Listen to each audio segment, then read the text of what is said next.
Hey y'all, so I know if you're an esthetician, you've probably wondered what a solo esthetician is, how it differs from a solo esthetician, and what requirements it has. So in today's video, we're going to talk about it. Before I get started, hey, welcome back to SBE Aesthetics.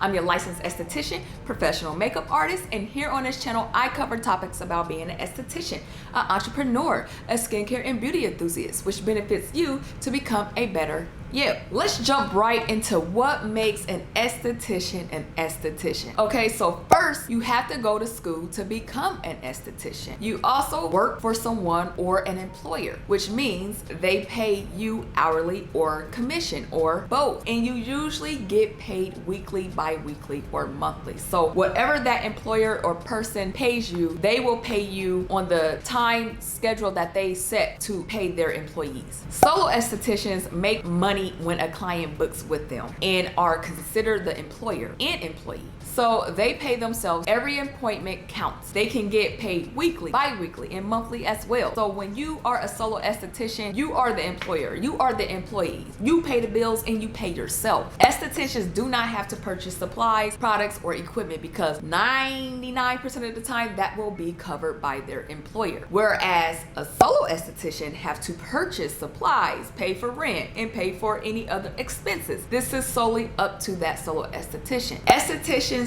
usually have to work a required set schedule created by their employer unless it's flexible. So whatever that schedule that employer is looking for, that is the schedule you as an esthetician have to work. Whereas solo estheticians get to create their own work schedule and work when they want. When you're a solo esthetician, you get to be more flexible. You get to work the hours you want. It does require more motivation on your part and more commitment. So if you're thinking about becoming a solo esthetician, please keep in mind that you are a business owner. You are the owner, okay? You are like that employer. So you have to look at it in that aspect, okay? Estheticians usually most of the time have to provide services set by the employer. So if you are an esthetician and you're thinking, hey, I want to offer this type of service, well, depending on that employer, you may not be able to do that because they have certain services they want you to offer to their clients. Whereas a solo esthetician can provide any service that they are certified to offer. They can be more creative.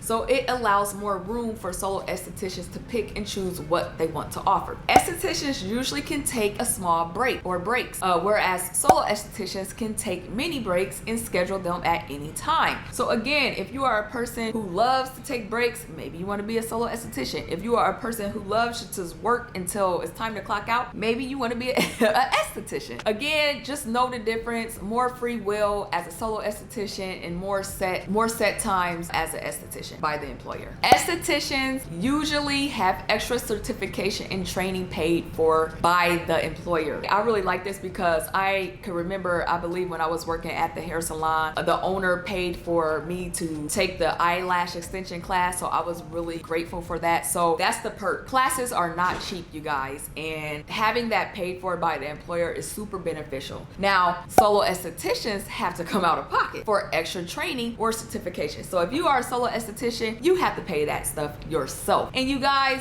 this list can go on and on, but the one thing I want you to take from it is that an esthetician is usually a regular 9-to-5 worker and is treated as an employee, whereas solo esthetician is a business owner, usually a small business owner that is able to set their own schedule and work when they want. So you choose. One is not better than the other. It just comes down to preference. What's your preference? If you want to work and not worry about bills and overhead costs, being an esthetician might be more suitable for you. If you want to run your service how you want to and set your own schedule and leave when you want to, then being a solo esthetician is the better option for you. So you guys, that's what it comes down to, and that's what you have to ask yourself at the end of the day. If you enjoyed today's video, be sure to give me a huge thumbs up, comment down below, hit the subscribe button and the notification bell, and I'll catch you guys back with another great video. Bye.